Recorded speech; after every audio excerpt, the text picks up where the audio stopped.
আসসালামু আলাইকুম। আমরা প্রতিদিন জেনে না জেনে অসংখ্য গুনাহ করি, কিন্তু আপনি কি জানেন এমন একটি দোয়া আছে যা পাঠ করলে আল্লাহ তাআলা আপনার জান্নাতের গ্যারান্টি দিতে পারেন? আজ আমরা জানব সাইয়্যিদুল ইস্তেগফার বা ক্ষমা প্রার্থনার শ্রেষ্ঠ দোয়া সম্পর্কে। সহিহ বুখারীর হাদিসে এসেছে, আল্লাহর রাসূল সাল্লাল্লাহু আলাইহি ওয়াসাল্লাম বলেছেন, যে ব্যক্তি দৃঢ় বিশ্বাসের সাথে দিনে এই দোয়া পড়বে এবং সন্ধ্যা হওয়ার আগে মারা যাবে, সে জান্নাতি হবে। একইভাবে কেউ যদি রাতে পাঠ করে এবং সকাল হওয়ার আগে মারা যায়, তবে সেও জান্নাতের অধিবাসী হবে।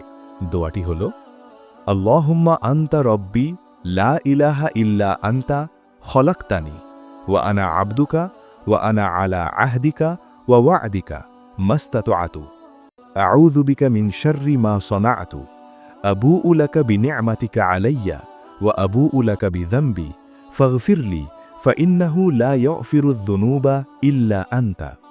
অর্থ, হে আল্লাহ, আপনিই আমার প্রতিপালক, আপনি ছাড়া কোনো ইলাহ নেই। আপনি আমাকে সৃষ্টি করেছেন এবং আমি আপনার বান্দা। আমি আপনার প্রতিশ্রুতি ও অঙ্গীকারের উপর সাধ্যমতো অটল আছি। আমি আমার কৃতকর্মের অনিষ্ট থেকে আপনার কাছে আশ্রয় চাইছি।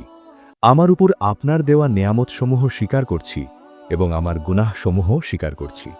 অতএব আমাকে ক্ষমা করে দিন, কেননা আপনি ছাড়া আর কেউ গুনাহ ক্ষমা করতে পারে না। এই দোয়ার মাধ্যমে আমরা আল্লাহর কাছে নিজের অপরাধ স্বীকার করি এবং তার শ্রেষ্ঠত্ব মেনে নিই।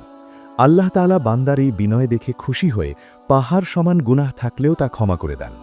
প্রতিদিন সকাল সন্ধ্যায় এই আমলটি আমাদের জীবনের মোড় ঘুরিয়ে দিতে পারে। আসুন আজ থেকেই এই শক্তিশালী আমলটি শুরু করি। ভিডিওটি ভালো লাগলে লাইক দিন এবং অন্যকে জানাতে শেয়ার করুন।